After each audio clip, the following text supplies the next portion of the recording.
Hey everyone, Alex Talander here, and welcome to our bonus content as we work on putting Ostium Season 6 together. We're continuing with our Behind the Ostium series as we go in depth with the making and discussion of how each episode of Ostium came to be, as well as much more. I am joined by Dwayne Farver, a big fan of the show and creator of the spin off podcast Manifestations. If you enjoy the Behind the Ostium series, you can get full access to over 50 episodes right now by supporting Team Ostium on Patreon at patreon.com/ostiumpodcast. You'll also get access to a bunch of other bonus content on there too. Once again, that's patreon.com/ostiumpodcast.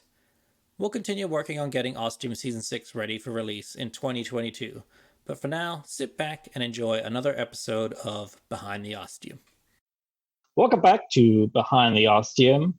We'll continue with Season 2, and now we're moving on to Episode 17, Rapa Nui.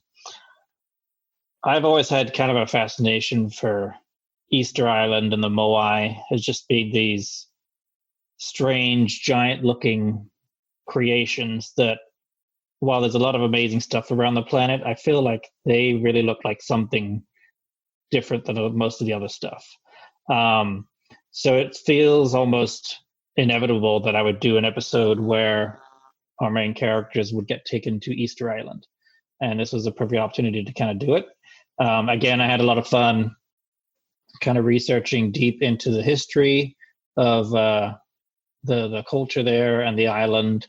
I read a little bit about it with Jared Diamond's book Collapse, which is about various societies in history that have collapsed through various means. In this case, it was through people coming over to colonize and stuff, and then also using up all their war resources and not having anything left. And because it's an island, they have limited resources.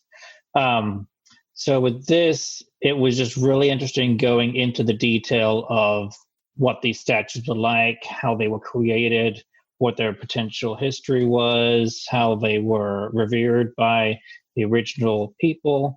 So again, it was a chance for me to have Jake kind of professorialize and lecture about the history, and just have our characters go to somewhere new and different that wasn't freezing cold for a change. And really just letting the characters have fun in the setting, getting a feel for the terrain. I had to put the artifact in a strange place to make Jake have to climb up a whole statue to do it. As I was writing it, it was very much letting the characters kind of dictate the story that they were going to tell.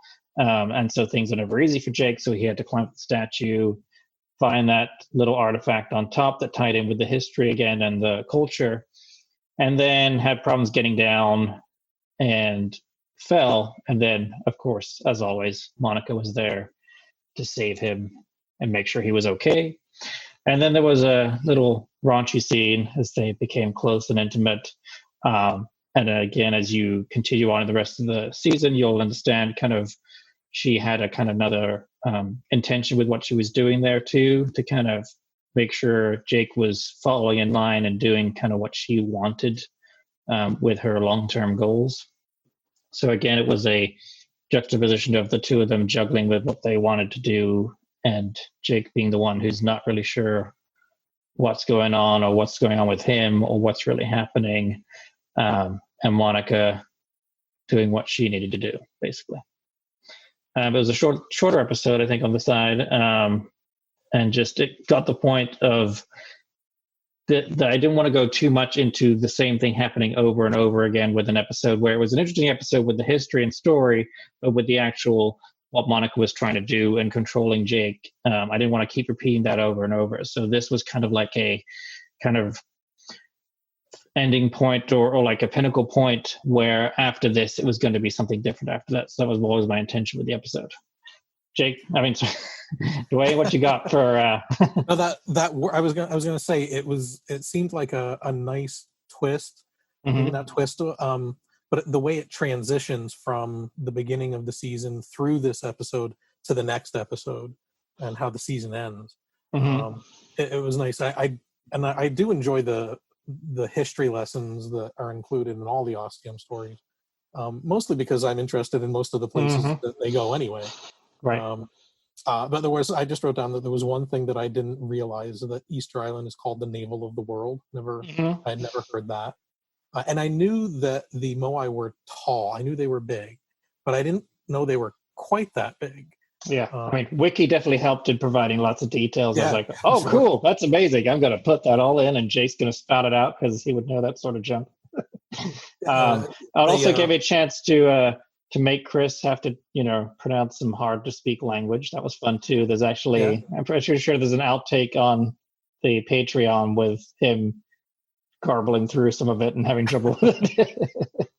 But I knew that obviously it wasn't inhabited today, but I didn't realize that it was like almost a microcosm of what overpopulation does. Exactly, yeah. And like I said, if you want to read more about it, read Jared Diamond's Collapse. It's fascinating in the detail of it and everything. Yeah. And to go with the actual Ostium story, it really drove home the fact that Monica is really afraid of the fact that she can't get through the doors without Jake. That she knows that she knows she needs him, right, to get through the doors. And he doesn't know how much she knows that she needs him more than anything. Jake knows that they care for each other and stuff, but he doesn't know how much she needs him, and that without him, she's pretty helpless. Yeah, right. She can't do what she wants to do. And at this point, she's got an idea of what she wants to do, but again, she doesn't know everything going on, much like Jake. So they're also kind of stumbling along somewhat blindly with what they're trying to do. Yeah, it seems like they both think they know what's going on, but I don't think either of them. Well, I know neither of them know what's going on. And I feel like I'm trying to again recall from as I was writing it, because this seems like the way the season went, and with the final episode and all that it seems like something I really put a lot of like plotting and construction into, and then you kind of finished it and then went back and fixed all along the way. But as I recall, it pretty much all kind of just fell into place as I was doing it, and more that when I had these weird little bits happening in certain scenes or episodes, when I got to the final episode to recap a bit, I was able to go back to those little points and explain them instead of actually like doing a finishing point and then fixing earlier episodes so that it all worked together. I think that worked well. The fact that it seemed smooth to me, like seamless. It didn't seem like you had to do any kind of extra pieces to make that square peg fit through the round hole. Right.